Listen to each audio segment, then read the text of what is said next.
I'd like to introduce the first speaker, who is going to tell us about the current epidemiology of invasive fungal infections. It's Nina Khanna from Basel. Thank you. Thank you so much. I would like to thank the organizers giving the opportunity to present here today. So I'm going to talk about the current epidemiology of invasive fungal infections. So these are my disclosures. So why is it important at all to know the epidemiology of invasive fungal infections? It's because there is a very high burden of serious fungal infections, which has been shown by the global action of funds by fungal infection. As you can see, for example, in HIV, there are around 1.2 million AIDS-associated deaths a year, and of these are 50% caused by fungal deaths, such as Aspergillosis, histoplasmosis, cryptococcosis, and pneumocystis jirovecii pneumonia. Also, for tuberculosis, there are around 5 million new cases a year, and the sequelae of those diseases are, in 1/4 of cases, they have chronic pulmonary aspergillosis. And for cancer and fungal infections, as you all know, they are always at high risk for fungal infections due to major surgery, chemotherapy, radiotherapy, and particularly leukemia patients, they have fatal fungal infections in 130,000, and lung cancer have 32,000. So the case fatality is per species quite different, but the case fatality ratio of above 20% has been documented for Candida, Aspergillus, Histoplasma capsulatum, and Zygomyces, which is up to 30%, despite very different incidences. So, however, it is very, very difficult to have an accurate estimation of the true burden of invasive fungal infections. The reason for that is that there is no formal, systematic, or mandatory surveillance program specific to fungal infections in almost all countries. There is a variation in definitions, and there is a limitation inherent to available case-finding methodologies, such as diagnosing billing codes, then microbiology records, they only identify a fraction of infections, and so on. And the availability of diagnostic tests are not throughout available in all countries and in all hospitals. And also the difficulties in diagnosis, as everyone knows, surgery, radiology, biopsies are not performed in every hospital the same way. And even more, anti-fungal prophylaxis nowadays reduces the sensitivity of diagnostic tests. So I would like to show you a quite new study which tried to estimate the epidemiology and clinical features of invasive fungal infections in a US healthcare network. And they used a novel case-finding methodology. So they went back to their data warehouse, where they have more than 1 million patients per year, and included records from 2006 to 2015. And as you can see, they used laboratory, microbiology, pathology, radiology, ICD codes, immune suppressive medication, the antifungal medications. So they included a lot of variables, and then they had a lot of data elements, excluded the superficial mycosis, non-invasive mycosis, wound cultures, and candiduria. And at the end, they were left with 3,600 IFI episodes, and the final cohort you can see here was 3,300 IFI episodes. So the results of that study was that they had a mean incidence of 27.2 cases per 100,000 patients per year. And here you can also see the incidence per species. For example, the highest incidents were caused by Candida, and at the second was, because it's an American study, dimorphic fungi, which would look very different here in Europe. And then at the third place was Aspergillus, with around 2 to 3 cases per 100,000 patients. And at the very low level are the zygomyces. Overall, they saw a 1% annual increase in incidence over the study period, and the age group was in median 55 years, 13% were children, and risk groups were mainly immune-compromised patients, cancer patients, and particularly 1/5, so 20% had corticosteroids before, and lymphopenia was also associated with invasive fungal infections in 22%. There are recent data from France and the United Kingdom which show comparable population-based estimates of 20 or 14 per 100,000 patients. So what do we know about current data on incidence of invasive aspergillosis? Here I would like to show you a recent study where they included data from 40 different countries, and they found a mean rate of 4.1 per 100,000 from 40 countries, which is actually quite similar to the study which I showed you with this 4.1, and approximately 10% were in AML patients, 6 to 10% in stem cell transplant patients, and approximately 4 to 6% in solid organ transplant recipients. So how are the risk groups and species distribution? And the species distribution really varies according to clinical service and underlying condition, which has been published in this review. And what you can see is that candida, invasive candida infections, they occur in practically all clinical services, such as medical services, immune-compromised services, but also in surgical services. However, for Cryptococcus and endemic fungi, there is mainly they affect HIV patients, and Aspergillus and zygomycosis mainly affect hematological patients with malignancies or stem cell transplant recipients or solid organ transplant recipients. So I would like to show you some recent data from Switzerland. And we have actually a Swiss transplant cohort, which is a prospective, multi-center, long-term open cohort for scientific research and reporting of all stem cell transplant recipients and solid organ recipients transplanted in Switzerland. The patients are enrolled prospectively since 2008, and it is continuously funded.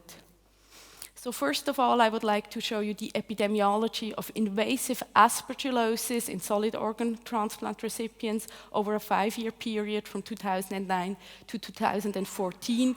And what you can see, we had an incidence of 2.4% in this cohort, which were 70 patients of 2,868 included, solid organ transplant recipients. And as you can see, mainly it affected heart transplant recipients and also lung transplant recipients. The risk factor for invasive aspergillosis in that study was reoperation, as you can see here, with an odds ratio of 6, but also rejection, bacterial infection, CMV infection, and respiratory viral infection was associated with invasive aspergillosis. And the mortality compared to a matched control solid organ transplant recipients was higher if the patient had experienced an invasive aspergillosis. As you can see here, up to 25% of mortality compared to 10% mortality over 5 years. And this was practically seen mainly in liver transplant recipients, probably due to the late diagnosis, and much lower in the lung transplant recipients. So similarly, we did the same study in stem cell transplant recipients, also over 5 years. And what you can see here, we had 480 patients included over 5 years with a median follow-up of 1.5 years. And the 1-year incidence rate for invasive candidiasis was 2%. And for all invasive mold infections, 5.6%. There was a little bit more invasive aspergillosis with 3.5% and 2.1 non-aspergillus. And what you can see also is that the candida infections occurred early after transplantation, whereas the mold infections occurred late, which is well known. What we also saw is a high 6-week mortality, particularly for invasive mold diseases, but not for invasive candidiasis, which was 20%, and 54% for probable and proven invasive mold diseases. However, there was no difference between invasive aspergillosis and other invasive mold diseases, including zygomycosis. So risk factors for mortality after the diagnosis of invasive fungal disease was the stem cell source, so bone marrow transplantation was associated with a higher mortality.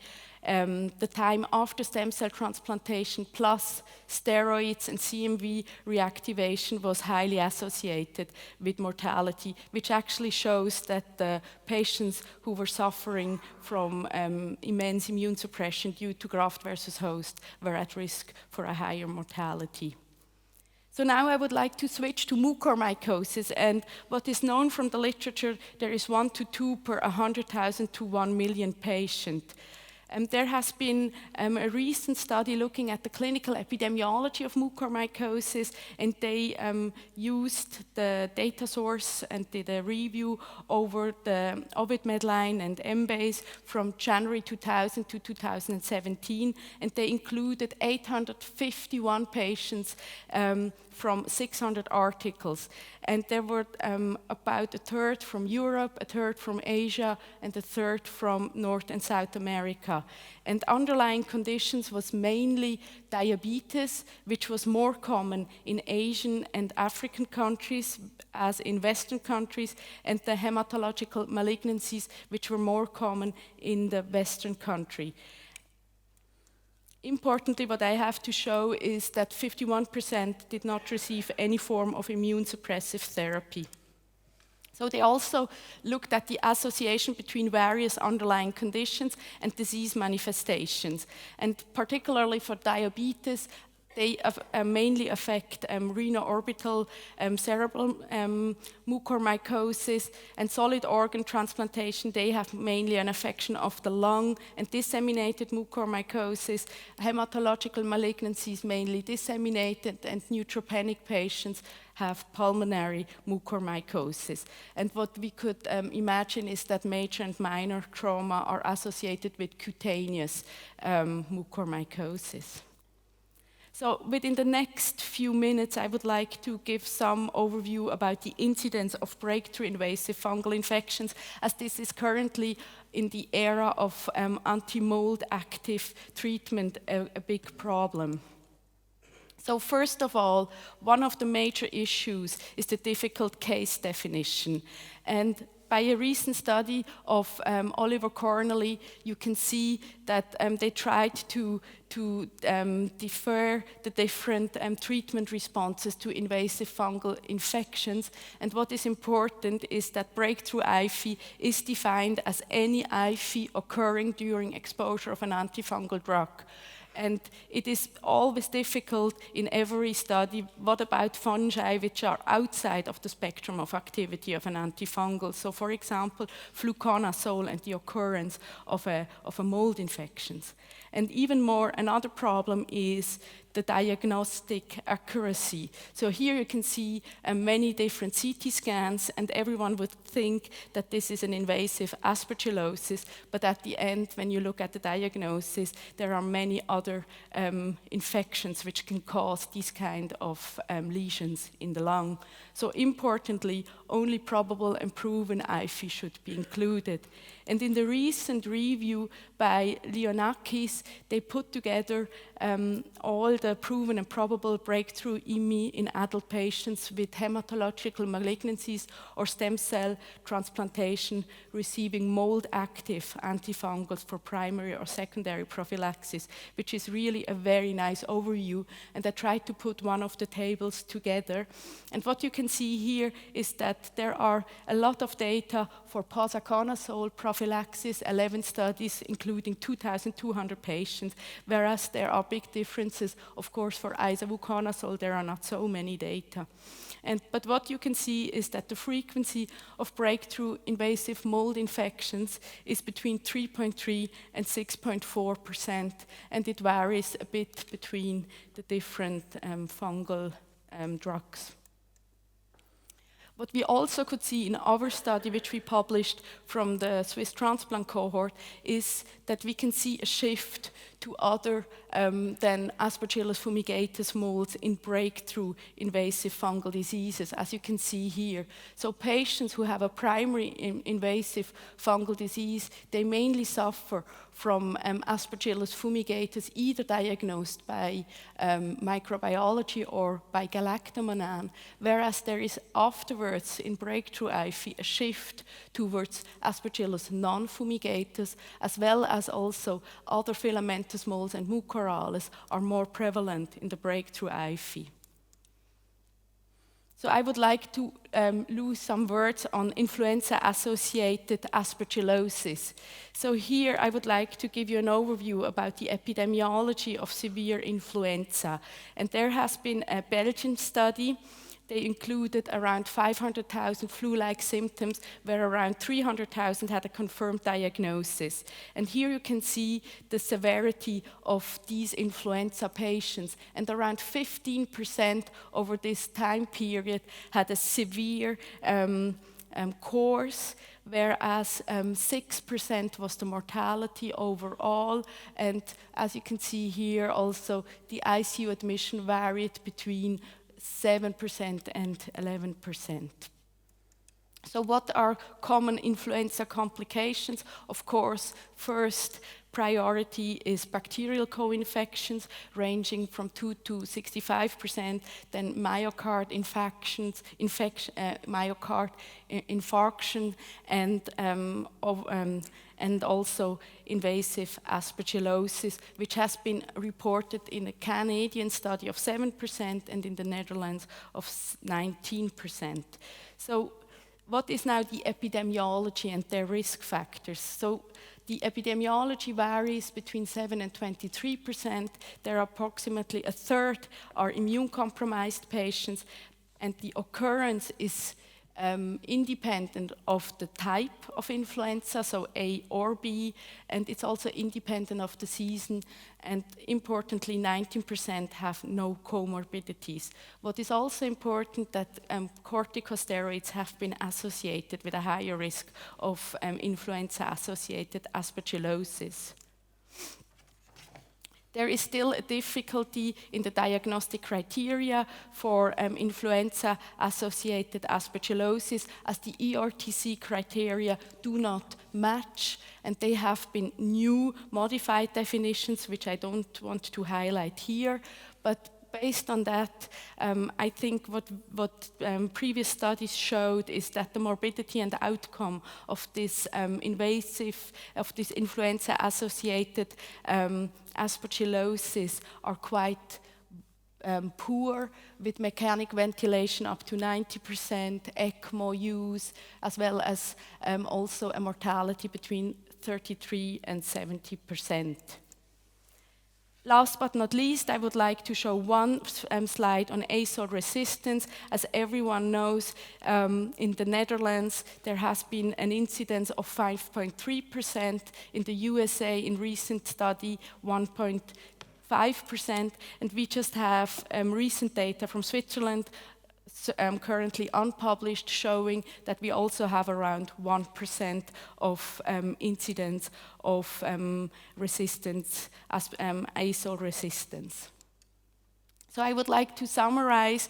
It is very difficult to have a true incidence of invasive fungal infection because of the limitation of reporting and the difficulties in the case definition. However, invasive mycosis remain a major cause of morbidity and mortality in several high-risk patients. And the Aspergillus still are the major etiologic agent for invasive mold infections, and the incidence and clinical presentation, they differ within the different risk groups, as I could show you. And I think also maybe we will see instead of influenza-associated Aspergillus infections, now also influenza-associated corona infections, corona-associated Aspergillus infections. So I think this story is still evolving, and the incidence and awareness of mucorales infections has increased also in non-immune compromised patients. Thank you very much.